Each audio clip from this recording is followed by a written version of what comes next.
O 13º domingo do tempo comum é uma alegria sempre, eu costumo dizer isto, uma alegria repartir com você a cada domingo o pão da palavra de Deus.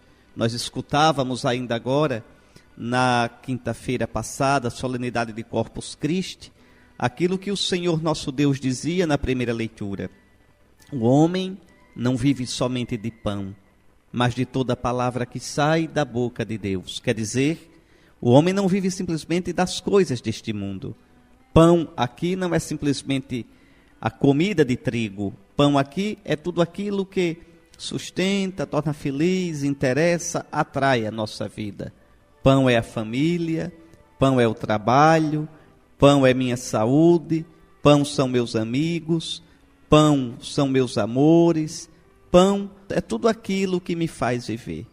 Pois bem, o Senhor afirma, o homem não vive somente de pão, mas de toda a palavra que sai da boca de Deus. É a palavra do Senhor, é a amizade com o Senhor que nos dá de verdade a saciedade de vida, porque nos dá o sentido da nossa existência. Do que adianta a gente se saciar de tudo desta vida, perdendo Deus de vista? É Ele o lastro, é Ele o alicerce, é Ele a rocha na qual se ancora, se edifica a nossa existência.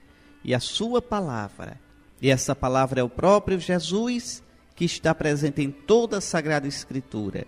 A sua palavra é pão da nossa vida. Por isso, a graça, a paz de nosso Senhor Jesus Cristo esteja com você. Eis aí, meus irmãos, uma leitura tão simples, mas assim tão bonita, com as coisas que mexem tanto com o afeto, o sentimento da gente. Veja esse homem, Eliseu, que foi discípulo do profeta Elias, sucessor do profeta Elias como profeta em Israel. Estamos lá atrás no tempo, está certo? Estamos lá pelo século 10º antes de Cristo. Então, muito tempo atrás. E veja que coisa, Eliseu passou por Sunã. E aí morava uma mulher rica. Essa mulher era estéril. É uma mulher que, em honra do Senhor, porque Eliseu é um profeta, ela hospeda Eliseu. Olha aqui como é interessante. Aí morava uma senhora rica. Que coisa. É uma mulher rica, de coração aberto. É uma mulher rica, que é temente a Deus. E como reconhece que Eliseu é um homem de Deus, ela abre a porta da sua casa e lhe serve a refeição. Serve a refeição por amor ao Senhor. Que coisa linda. É a mesma atitude que nós devemos ter para com os ministros de Deus. Nosso respeito para com o bispo, para com o sacerdote, para com o diácono, não é um respeito por motivos humanos. Não deve ser um respeito movido por simpatia ou antipatia, mas é um respeito que se funda na fé. Respeitamos porque são homens ungidos pelo Senhor, porque são homens que receberam do Senhor o ministério de representá-lo neste mundo. Receberam o ministério, a função de serem bocas, mãos, pés do Senhor Jesus. Aquilo que o povo cristão sempre disse, o sacerdote é um outro Cristo, é verdade. Então, essa atitude de fé, essa atitude de generosidade desta mulher, mas uma generosidade fundada na fé. E aí, repare que coisa linda. Ela disse ao marido, tenho observado que este homem, que passa tantas vezes por nossa casa, é um santo homem de Deus. Vejam, por um lado a mulher, porque Eliseu é um profeta, abre as portas da casa para ele. Honra-o como um profeta. Por outro lado, Eliseu comporta-se como homem de Deus. Então você tem as duas coisas. O que é que Eliseu é? Profeta, homem de Deus. E a mulher, como tem fé, sabe disso e o acolhe. Como é que Eliseu se comporta? Veja, não como um malandro, não como alguém superficial. Porta-se como um homem de Deus. Tenho observado, olha, a mulher é sabida, tenho observado que este homem que passa tantas vezes por nossa casa é um santo homem de Deus. Então, isso é muito importante. O povo de Deus tem o direito de ver em nós, homens de Deus, com um comportamento de homens de Deus, com um modo de viver, de falar, de nos comportar, de agir, de homens de Deus. Aí é uma coisa extremamente bonita e consoladora para o povo, porque vê seus pastores como homens maduros, homens respeitáveis, homens que são realmente um sinal de Jesus, um sinal de Deus, e por outro lado, a gente se sentir tratado, respeitado como homens de Deus. E aí a mulher então diz, olha, abre de verdade a casa, abre o coração para Eliseu, façamos para ele um terraço, um pequeno quarto de alvenaria, onde colocaremos uma cama, uma mesa, uma cadeira e um candeeiro. Assim, quando vier à nossa casa, poderá acomodar-se aí. Que coisa bonita. Então, primeiro, a mulher e seu marido acolhem aquele homem, acolhem bem, acolhem-no por causa da fé, mas acolhem com uma medida de reserva. Depois, quando veem que realmente Eliseu é um homem de Deus, que se comporta como tal, aí abrem de vez o coração. Vamos preparar um apartamentozinho para ele na nossa casa. E aí vem, por outro lado, Eliseu. Escutem só. Eliseu pergunta a seu servo Giezi: que se poderia fazer por esta mulher? O que se poderia fazer por uma mulher tão generosa, tão educada? Veja, é muito bonita essa leitura. Eliseu não é um homem insensível. Eliseu vê e reconhece a bondade desse casal. Eliseu vê e reconhece o espírito de fé prestimoso dessa mulher e quer recompensá-la, mas ela é estéril. E a esterilidade na Bíblia é uma maldição, é uma tristeza. Por quê? Porque a esperança de uma pessoa era continuar viva na carne, no sangue, na vida dos seus descendentes. A esperança de alguém no Israel antigo era que o seu nome sobrevivesse, continuasse em Israel, para quando o Messias viesse, o seu nome está vivo no nome dos seus descendentes. Essa mulher não tem descendente, essa mulher não tem filhos. E aí então, Giezi diz a Elias: é inútil perguntar-lhe, ela não tem filhos e seu marido já é velho. Então é inútil perguntar o que pode alegrar o coração dela. Ela é triste, ela é uma pessoa frustrada nesse aspecto. Mas aqui também há uma coisa bonita. Essa leitura tem muitas coisas assim para a gente pensar, bem humanas, bem simples. Veja, é uma mulher estéril, uma mulher sem filhos, mas que não perdeu a generosidade. Não ficou olhando só para si, fechada, azeda. Não, mesmo sem filhos, mesmo certamente não tendo ouvidas as suas orações, quantas vezes deverá ter pedido ao Senhor Deus que lhe desse filhos? Ainda assim, ela é capaz de abrir sua casa, seu coração para Eliseu, é capaz de ser generosa, é capaz de se manter no santo serviço do Senhor. Repare que coisa bonita. Então Giezi diz: olha, é inútil, ela é estéril. E aí Eliseu mandou que a chamasse. Giezi chamou-a e ela se pôs à porta. Eliseu lhe disse: daqui a 1 ano, neste tempo, estarás com o filho nos braços. Que coisa linda. A generosidade da mulher, a fé da mulher em relação ao Senhor, servindo o Senhor no seu profeta, torna a mulher fecunda. Torna a mulher fecunda. Como Abraão, lembra? Dê uma lidazinha. Medite no capítulo 18 do livro do Gênesis. É muito bonito. Quando o nosso pai Abraão estava à porta da sua tenda, sentado, no maior calor do dia, e vê 3 estrangeiros passarem, corre para eles, saúda-os e lhes diz: não passeis pela minha tenda sem que eu possa vos preparar o que comer, sem que possais descansar. E Abraão os acolhe, os serve, e no fim, sem saber, Abraão estava acolhendo o Senhor. E o Senhor diz: dentro de 1 ano eu voltarei, e Sara terá dado à luz. Está aí. Depois a carta aos Hebreus, no capítulo 13, versículo 2, vai dizer isso: lembrai-vos da hospitalidade, não descuideis da hospitalidade, pois graças a ela alguns hospedaram anjos sem o perceber. Que coisa! Essa mulher também hospedou um anjo, quer dizer, hospedou um enviado do Senhor, um mensageiro, sem perceber. Sem perceber. E aí, Deus não deixa sem recompensa. Deus torna a nossa vida fecunda. Então, fiquemos com essas lições. E daqui a pouco eu vou fazer algumas perguntas a você, para você pensar. Mas fiquemos com essas lições, olha, só repetindo. Primeiro, a mulher vê que Eliseu é profeta. E sem nem conhecê-lo direito, como ele é profeta, por honra ao Senhor que o enviou, a mulher passa a acolhê-lo na sua casa para fazer a refeição.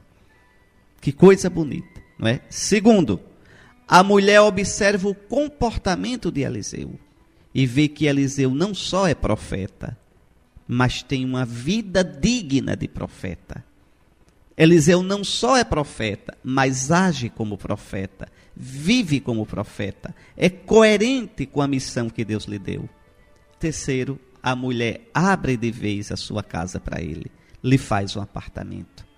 Quarto, Eliseu é um homem sensível, é um homem que sabe ser grato, vê a bondade da mulher, vê que a mulher o honra porque ele é profeta, e aí a torna fecunda. Deus, por onde passa, deixa os rastros de fecundidade. Bom, a pergunta que eu ia fazer: vocês viram a hospitalidade da mulher que tornou a mulher fecunda. Eu citei agora o exemplo de nosso pai Abraão, no capítulo 18 do Gênesis. Abraão acolhe aqueles 3 estranhos, aqueles 3 viajantes, e os acolhendo, acolhe o próprio Deus uno e trino. E por isso se torna fecundo. Eu pergunto a você, e me pergunto também, viu? Eu sei acolher no meu coração, na casa do meu coração. Eu sei acolher as pessoas que passam por mim. Vejam, aqueles 3 anjos passaram pela tenda de Abraão. Eliseu passa por a casa dessa mulher. A gente não sabe nem o nome dela. Nem sabe. Só sabe que ela é de Sunã, lá no norte, no Reino do Norte, na Galileia, em Israel. Eu sei acolher as pessoas que passam pela minha vida. Eu sei acolher as pessoas que são um sinal de Deus para mim. Eu honro. Honrar aqui não é honrar com poder, com essas coisas, não. Mas eu honro com respeito religioso, por amor de Cristo, os seus ministros. As pessoas que o servem e que em nome dele me anunciam o Evangelho. Ou eu deixo as pessoas fora do meu coração? Quantas vezes na sua vida você soube honrar, acolher e depois experimentou a alegria da fecundidade na sua vida? Quando a gente se fecha na gente mesmo, a gente se empobrece. E eu peço isso, meus queridos irmãos.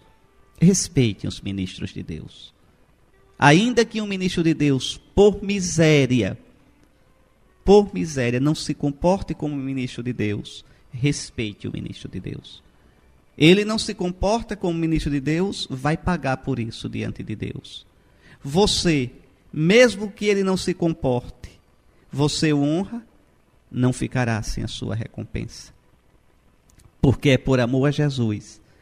Não é o comportamento errado dele que você honra, mas a presença ministerial, sacramental de Jesus nele, que você venera. Isso é ter fé. Isso é ter uma atitude de fé. E aqui o apelo também que a palavra de Deus faz a nós, ministros de Deus. a ter um comportamento como o de Eliseu. Para que vocês possam dizer, tenho observado que este homem é um santo homem de Deus. Tenho observado no modo de viver, de se comportar, nos ambientes que ele frequenta, no modo que tem de agir, de se divertir, de tudo na vida dele. Tenho observado que ele é um santo homem de Deus. E aqui eu peço, rezem pelos nossos padres, para que a gente possa dizer isso deles. Para que você aí na sua paróquia possa dizer isso do seu padre. Tenho observado que ele é um santo homem de Deus. Rezem. Como diz São Paulo, nós trazemos esse tesouro em vasos de argila. Precisamos da oração do povo de Deus, para que sejamos fiéis até o fim. Então, é bonita, uma leitura simples, assim, bem humana, bem afetuosa, mas cheia de coisas para a gente pensar. Está aí, meus irmãos, um dos textos mais profundos do Novo Testamento é a carta de São Paulo aos Romanos. E esses poucos versículos aqui, versículos de 8 a 11, hoje nos dizem tanta coisa sobre o sacramento do batismo. Você sabe a data do seu batismo? Danado, a gente sabe a data em que a gente nasceu para esse mundo, a data da ordenação, a data em que casou, mas não sabe a data do nosso batismo. Quando a gente nasceu de verdade para Cristo. Quando a gente nasceu de verdade para a vida eterna. O que nasce da carne é carne. O que nasce do Espírito é Espírito. Então, veja o que diz São Paulo. Irmãos, será que não sabeis, será que ignorais, que todos nós cristãos, batizados em Jesus Cristo, é na sua morte que fomos batizados? Veja, a palavra batizar quer dizer mergulhar. Então, pelo batismo eu sou mergulhado em Jesus Cristo. Aquela água que é derramada na nossa cabeça. Aquela água simboliza o próprio Espírito Santo de Jesus. Pelo batismo eu sou mergulhado na vida de Jesus ressuscitado. Pelo batismo a vida de Jesus entra em mim. Me renova, me recria, me faz nascer de novo. Será que ignorais isto? Será que ignorais que nós cristãos, batizados em Cristo, é na sua morte que fomos batizados? Por que essa expressão de São Paulo? É na sua morte. Porque o batismo nos dá o Espírito de Cristo morto e ressuscitado. Eu tenho dito tanto isso aqui. Nos dá o Espírito Santo de Jesus, que foi até a cruz. Jesus mesmo disse, eu tenho de beber um cálice, eu tenho que passar por um batismo. Ele diz isso, e dizia isso referindo-se à sua Páscoa, à sua cruz e ressurreição.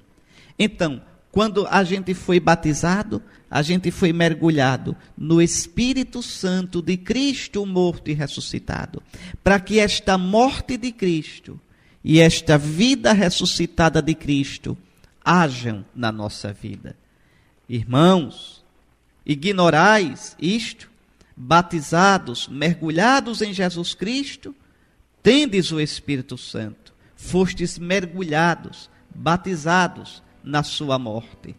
E aí São Paulo continua, pelo batismo na sua morte, pelo mergulho na sua morte, por este mergulho sacramental. E antigamente batizava-se mais por imersão. O batismo pode ser de 3 modos. Isso é tradição antiquíssima da igreja, viu? O batismo pode ser por imersão, é o modo mais bonito, porque a gente mergulhando na água, lembra que a gente mergulhou na morte de Cristo. Como Cristo entrou nas águas profundas da morte e ressuscitou. Então você mergulhado na água e sendo levantado, isso fica muito bonito, porque aparece de modo bem claro que o batismo é um mistério de mergulho na morte com Cristo e de sair das águas da morte, de ressuscitar com Cristo. Então o batismo, o modo mais primitivo é por imersão. Mas existem mais 2 modos de batizar. O batismo por infusão. Você joga água na cabeça da pessoa. Jogando água na cabeça, você batiza. porque a cabeça simboliza a pessoa toda, está certo? Joga água na cabeça e a pessoa é batizada. E o terceiro modo, quando há muita gente, muita mesmo, e há uma urgência urgentíssima, esse modo não é comum, esse modo só num caso extremo, por aspersão. Aí sim, aspergir. Você imagine pegar uma brocha de água e jogar assim no povo, aspergir todo mundo. Mas aí é num caso extremo. Então o batismo pode ser por imersão, infusão ou aspersão. São válidos do mesmo jeito. O que é essencial é que exista a água. Não se pode batizar com areia, nem com pó de café. Tá certo? A água. Então isso é essencial. E dizer as palavras rituais. Quais são? Eu te batizo em nome do Pai e do Filho e do Espírito Santo. Fazendo isso, a pessoa é mergulhada na morte e na ressurreição de Cristo. Querem ver uma coisa? Quem pode batizar? Ora, o ministro originário do batismo é o bispo. Depois, os padres, que são os cooperadores do bispo. Os diáconos. Esses são os ministros ordinários do batismo. Mas, num caso de urgência, qualquer pessoa pode batizar. Num caso de emergência. O que é um caso de emergência? Que existe o risco grave de a pessoa morrer sem o batismo. Então, qualquer pessoa pode batizar. Uma pergunta: um pagão pode batizar? Pode. Um ateu pode batizar? Pode. Num caso de emergência, vou dar um exemplo. Você foi à China visitar a Grande Muralha, tudo. Você estava se preparando para se batizar. Você ainda não era cristão, mas já estava se preparando. Era catecúmeno. E aí você sofre um acidente grave. E sabe que vai morrer, que não vai escapar. Você pode pedir ali a qualquer pessoa: por favor, me batize. A pessoa vai dizer: o que é isso? Olha, pegue água ali naquela vasilha, naquela garrafa. Aquela garrafa ali de água para beber, que a gente estava levando, de água mineral. Jogue na minha cabeça. E diga assim: eu te batizo em nome do Pai, do Filho e do Espírito Santo. Basta que você faça isso. Faça isso querendo fazer o que os meus irmãos cristãos fazem. Só isso. Ah, mas eu não creio em nada. Não precisa crer em nada. Só faça, querendo fazer o que eles fazem. Pronto, você está batizado. Validamente batizado. Plenamente batizado. Depois é somente se escapar, você vai à igreja, para que o padre anote o seu nome no batistério, no livro de batismos, e para que você receba a complementação ritual do batismo. Que, veja, não é nada para validade, mas aqueles ritos, aquelas orações, aquelas unções que são feitas pelo sacerdote no batismo, no rito normal. Então, é tão interessante isso. Veja, o batismo é tão importante. Esse mergulho no Cristo morto e ressuscitado é tão importante que os cristãos sempre consideraram que até um ateu, um não cristão, um pagão, pode batizar. Uma pergunta ainda curiosa: eu posso me batizar a mim mesmo? Não. Olha, duas coisas que ninguém pode dar a si mesmo o sacramento. Eu sou bispo, mas eu não posso me confessar comigo. Eu não posso me auto-absolver. Por isso que também a comunhão, a gente tem que receber do ministro ordenado. Não posso ir lá fazer um self-service, pegar e comungar. É uma outra coisa interessante, às vezes eu vejo na televisão: coloque agora a mão na sua cabeça. Não, isso é bobagem. Ninguém pode impor as mãos sobre si mesmo. A imposição das mãos eu recebo de outro. Isso é muito importante. Eu não poder dar a mim mesmo o sacramento. Eu não poder impor as mãos a mim mesmo. O que quer dizer isso? Que tudo é graça de Deus. É dom de Deus que eu recebo. Eu não produzo em mim mesmo. Até a Sagrada Escritura que a gente lê, medita, escuta, foi recebida pela igreja. É a igreja que me passa. Ah, mas eu vou na livraria, compilei e pronto. Mas isso aí não é palavra viva de Deus, amigo. A palavra viva de Deus você escuta na comunidade, em comunhão com a igreja, que tem o Espírito Santo para pregar e interpretar a Escritura. Aquela ideia de Lutero, do livre exame da Bíblia, do cada um interpretar por si, não existe, aquilo está errado. Aquilo é loucura. Aquilo deu origem a mais de 3.000 seitas hoje em dia. Não. Aliás, a carta de São Pedro diz, nenhuma escritura é para interpretação privada. Nenhuma escritura é para interpretação particular. Não. A escritura foi dada à igreja. Nos é dada a nós na igreja. É o livro da igreja. O livro que só pode ser interpretado com a autoridade divina pela igreja. Porque tem o Espírito Santo. Está aí aquela citação que eu disse. Você pode olhar a segunda carta de São Pedro, no capítulo 1.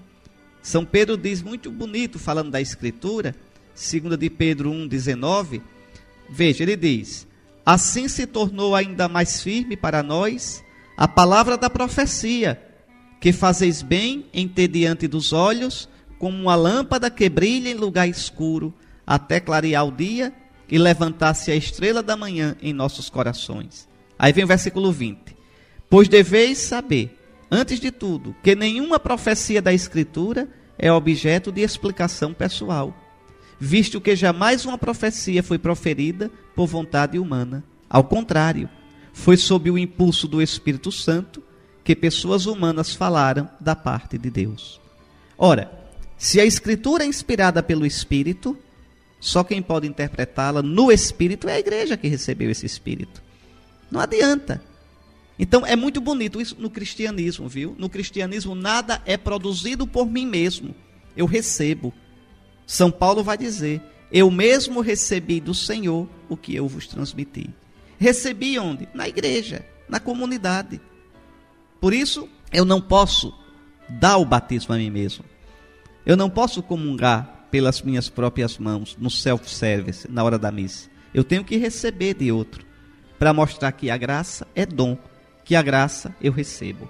Então, fomos sepultados com Cristo, na morte de Cristo, para que, como Cristo ressuscitou dos mortos, pela glória do Pai, essa glória do Pai é o Espírito Santo, é o Espírito que glorifica. Então vamos ver, olha, como Cristo ressuscitou dos mortos, na força do Espírito Santo que o Pai derramou sobre ele, assim também nós levemos uma vida nova, renovados no Espírito Santo. São Paulo vai dizer, na carta aos Romanos, no capítulo 5, versículo 5, o amor de Deus foi derramado nos vossos corações pelo Espírito Santo que vos foi dado. Quando? No batismo. Então agora viveis no Espírito de Cristo. Morrestes para o pecado. Morrestes para uma vida velha, como Cristo morreu para essa vida humana. Cristo não tinha pecado, não tinha, mas Cristo tinha uma vida humana igual a nós, limitada igual a nós, passageira igual a nós, cheia de tribulação como a nós. Ele morreu para essa vida ao morrer na cruz. E você, ao ser batizado, você morre para essa vida meramente humana, para essa vida no nível meramente físico e psicológico. Você passa a ter a vida física, a vida psicológica, transfiguradas por dentro pelo Espírito de glória, pelo Espírito Santo. Uma vida nova em Cristo Jesus. Então, como Cristo ressuscitou dos mortos pela glória do Pai, pelo Espírito do Pai, que o Pai derramou sobre ele, assim também nós levemos uma vida nova. Se, pois, morremos com Cristo no batismo, morremos para o homem velho, morremos para o velho pecado, morremos para aquela situação de fechamento que existe na humanidade desde o pecado original, a ponto de o santo Davi dizer no Salmo 50, minha mãe já concebeu-me pecador. Pois bem, nós cremos que agora viveremos com ele. Vivemos com ele já de modo em semente, em germe, já de modo embrionário. E um dia na glória estaremos com ele para sempre, transfigurados nele, no Espírito dele, o Espírito que recebemos no batismo. Vai transfigurar nosso corpo como o corpo de Cristo glorioso. Vai transformar nossa alma, uma alma gloriosa, onde ninguém mais vai sofrer, ninguém mais vai ter saudade, ninguém mais vai ficar triste, ninguém mais vai chorar. Onde é isso? Onde ninguém mais vai sofrer? na glória de Cristo, no céu. Então vejam, essa é a nossa esperança. E essa vida nova começa no nosso batismo. E aí São Paulo diz, olha, sabemos que Cristo, ressuscitado dos mortos, não morre mais. Isso mesmo, ele é o primogênito dentre os mortos. Eu já expliquei muitas vezes a vocês, meus irmãos. Cristo é o primeiro a ressuscitar, com R maiúsculo. Você viu esse filho que essa mulher da primeira leitura vai ter?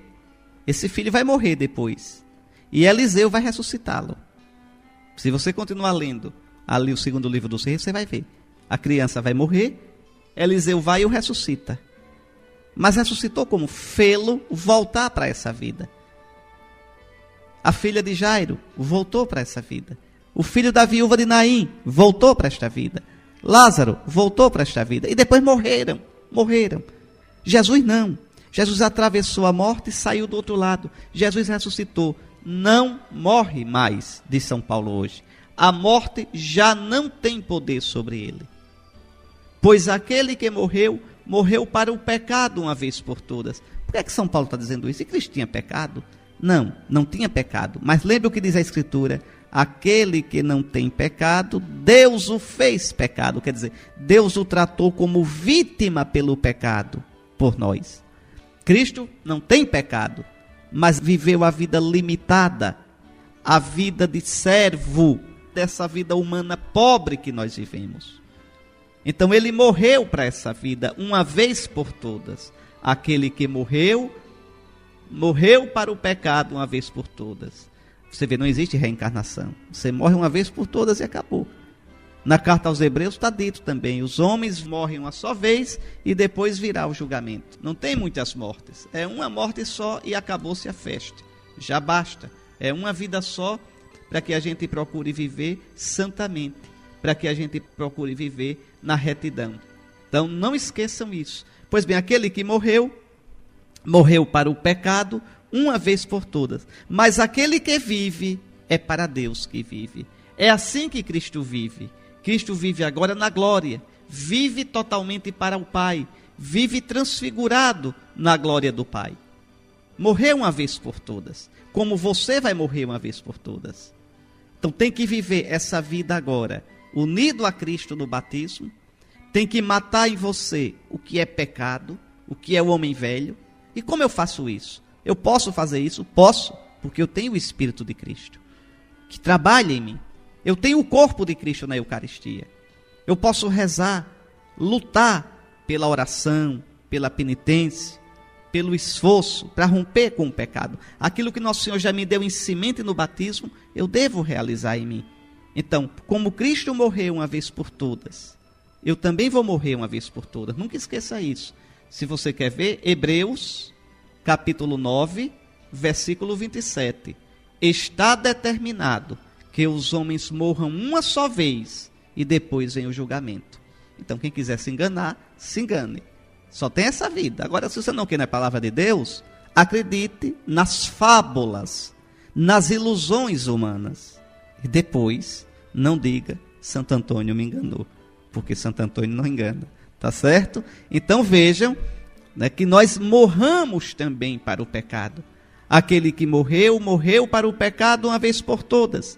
Mas aquele que vive essa vida nova em Cristo é para Deus que vive. Assim vós também considerai-vos mortos para o pecado. Morto cristão para o que não presta.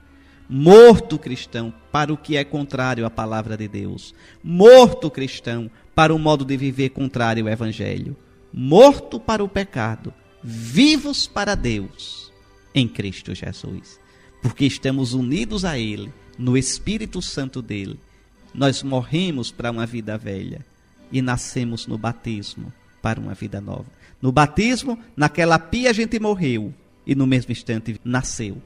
Morreu o homem velho. Todo aquele que está em Cristo é uma nova criatura. Passaram as coisas antigas, eis que tudo se fez novo. Fomos gerados de novo, regenerados de uma semente incorruptível. Essa semente é o Espírito Santo. Então, meus irmãos, levemos isso a sério, procuremos viver seriamente o nosso batismo. Meus queridos irmãos, se você observou bem, esse evangelho tem duas partes bem claras. Primeiro, note, Jesus está falando para quem hoje? Para os apóstolos. Para os apóstolos. Então, a primeira palavra de Jesus hoje não é para todo mundo. Tá certo? Serve para todo mundo. Serve para todo mundo. Mas aqui ele fala para os apóstolos. Vamos lá, a primeira parte, diz que eram duas partes do evangelho de hoje. A primeira parte é de matar. E serve para todo mundo. Repare como nosso Senhor não esconde. Quem quiser ser discípulo dele, quem quiser ser cristão, quem quiser ser digno dele, escute as condições. Quem ama seu pai e sua mãe mais do que a mim, não é digno de mim. Ele não quer como cristão. Quem ama seu filho ou sua filha mais do que a mim, não é digno de mim. Então, Jesus não aceita ser colocado em segundo lugar. Veja que complicação, porque quantas vezes a gente quer ser cristão do jeito da gente? Quantas vezes a gente quer ser cristão apegados a tantas coisas que Jesus condena?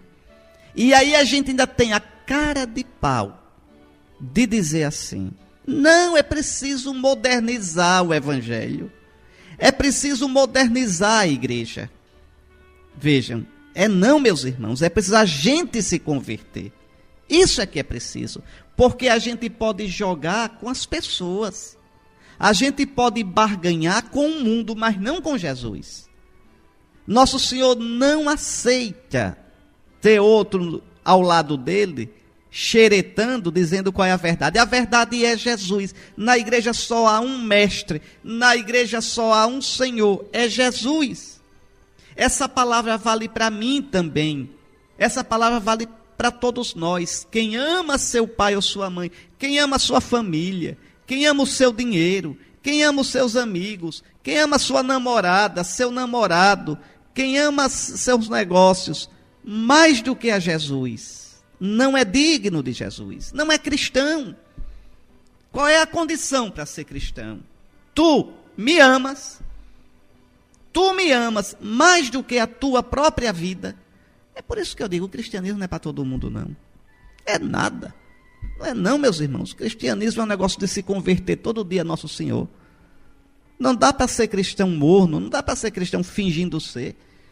Então, a primeira coisa para eu ser cristão é dizer: meu Jesus, me ajude, porque eu não te amo como eu devo te amar. Meu Jesus, me ajude, para que eu não coloque nem família, nem ninguém acima de ti. Eu devo amar meu pai e minha mãe? Devo, no amor de Jesus. Eu devo amar, se você tem filhos, seus filhos, ame, mas no amor a Jesus. No dia que tiver que escolher entre o amor a Jesus e o amor dos seus filhos, é o amor a Jesus que deve ganhar. Quantas vezes é o contrário? Quantas vezes a gente é coberta? Quantas vezes a gente trai o Senhor por amores de tantas coisas? E Jesus diz claramente: não é digno de mim. E diz mais: quem não toma a sua cruz e não me segue, não é digno de mim. A cruz é minha. A cruz é minha. E o que eu faço com essa cruz? Vou com ela do meu jeito? Não. Vou do jeito de Jesus. Isso serve para mim com as minhas deficiências, ou intelectuais, ou emocionais, ou de saúde, ou morais. Cada um sabe da sua cruz. Cada um sabe. A cruz é sua, mas pegue essa cruz e siga Jesus. Frei Beto, aquele frade que gosta de falar mal da igreja, escreve muito bem, mas as ideias são tronchas. Escreveu um artigo recentemente, né, criticando a igreja, porque criticou a decisão do STF de dar um status de casamento às uniões homossexuais. Então, Frei Beto, querendo que a igreja se adeque ao mundo. Ora, isso é não conhecer o evangelho. O homem perdeu o conhecimento de Jesus, coitado, acabou-se. Só conhece a ideologia do mundo. Não, vale para todo mundo. Por exemplo, a homossexualidade para um cristão é uma cruz? É uma cruz. Uma cruz pesada, não é brincadeira não. Aí o que é que Nosso Senhor diz? Tome a sua cruz, e siga-me. Viva como eu estou propondo que você viva. Um casal que esteja passando por dificuldade no casamento, o que é que Nosso Senhor diz? Tome a sua cruz e siga-me. Aquele que está doente, aquele que se sente só, solitário, aquele que se sente deprimido, o que é que Jesus diz? Tome a sua cruz e siga-me. Cada um de nós, meu irmão, tem sua cruz. Cada um. Cada um sabe onde o calo aperta. Cada um sabe onde dói. Pois Nosso Senhor diz, tome a sua cruz e siga-me. A cruz é sua, mas o caminho sou eu. O caminho é aquele que eu mostro. Quem não toma a sua cruz e não me segue, não é digno de mim. Então, não é tomar a minha cruz e fazer o que eu quero. Não é tomar a minha cruz e ir do meu jeito. Tome a sua cruz e siga-me. E aí Jesus diz, quem procura conservar a sua vida, vai perdê-la. Quem quer se dar bem, vai perder o verdadeiro sentido da vida. Quem me nega para se dar bem, quem me nega para fazer o que quer, esse vai perder o sentido da vida. Mas quem perde a sua vida por causa de mim, vai encontrá-la. Quem perde a vida por mim, vai encontrá-la. Quem dá a vida a Jesus, encontra em Jesus a vida verdadeira. Essa é a primeira parte do evangelho deste domingo. Aí vem a segunda parte. Jesus está falando para os apóstolos. Veja, e aí diz, e serve também para a gente. Quem vos recebe, a mim recebe. E quem me recebe, recebe aquele que me enviou. Lembra da primeira leitura do profeta? Quem recebe um profeta por ser profeta, receberá de Deus a recompensa de um profeta. Quem recebe um justo por ser justo, receberá de Deus a recompensa por ter recebido um justo. Quem der ainda que seja um copo d'água a um desses pequeninos, desses cristãos que parece que não vale nada. São Paulo diz que os apóstolos são como o resto da humanidade. São Paulo diz que nós, ministros de Cristo, muitas vezes somos desprezados, somos tratados como lixo. Está lá na segunda carta aos Coríntios. Ele vai dizer isso. Vai dizer tranquilamente, né? Ele diz que somos tratados como desconhecidos e, no entanto, somos conhecidos. Como agonizantes, mas estamos bem vivos. Somos considerados o lixo da humanidade. Então, Jesus diz, isso está na segunda carta aos Coríntios. Então, Jesus diz que não ficará sem a sua recompensa. Então, aquilo que aquela mulher experimentou na primeira leitura, muito mais você experimentará se tratar bem aqueles que são enviados à sua vida em nome de Cristo. Meus irmãos, fiquemos com essas palavras, viu? São palavras que dão o que pensar realmente. Eu vou deixar vocês com aquela música, que é tão bonita, né? Quem deixa seu pai por mim, sua mãe por mim, me encontrará. Ou seja, quem se deixa, quem coloca Jesus acima de tudo, encontrará Jesus. E encontrando Jesus, encontra a vida de verdade. Do que adianta ganhar tudo na vida? Do que adianta ter o mundo inteiro e perder Jesus, que é a vida verdadeira? Depois de termos meditado na palavra de Deus, só nos resta agora dar a bênção. Eu queria lembrar que domingo próximo é solenidade de São Pedro e São Paulo. Você sabe mais do que eu, dia de São Pedro e São Paulo é o dia 29 de junho. Mas no Brasil a igreja celebra no domingo seguinte para que o maior número de pessoas possa participar desta celebração. É o dia do Papa, rezemos pelo sucessor de Pedro, o nosso Santo Padre, chefe da igreja. Então rezemos por ele, para que o Senhor lhe dê força, para que o Senhor lhe dê coragem, mas não só rezar, mas tenhamos um espírito fiel de obediência e unidade em relação ao Santo Padre e o Papa. Também lembra você, São Pedro e São Paulo, que deram a vida por Cristo, que derramaram sangue por Cristo. Nesse dia também, a gente faz a coleta de São Pedro. O dinheiro que você ofertar na missa é mandado para as obras de caridade do Papa. Não é mandado para o Papa. O óbolo de São Pedro, a esmola de São Pedro, não é para o Papa colocar no bolso, mesmo porque, coitado do Papa, vai gastar dinheiro com o quê? Se ele vive uma vida que olhe só Deus mesmo, só pela misericórdia de Deus, né? Não, o dinheiro não é para a pessoa do Papa. O óbolo de São Pedro é para as obras de caridade que a Santa Sé, que o Papa sustenta por toda a terra, inclusive nos países não católicos e nos países não cristãos. Então eu peço que não esqueça o óbolo de São Pedro no domingo que vem. Muito bem, o Senhor esteja convosco, abençoe-vos o Deus Todo-Poderoso, Pai, Filho e Espírito Santo.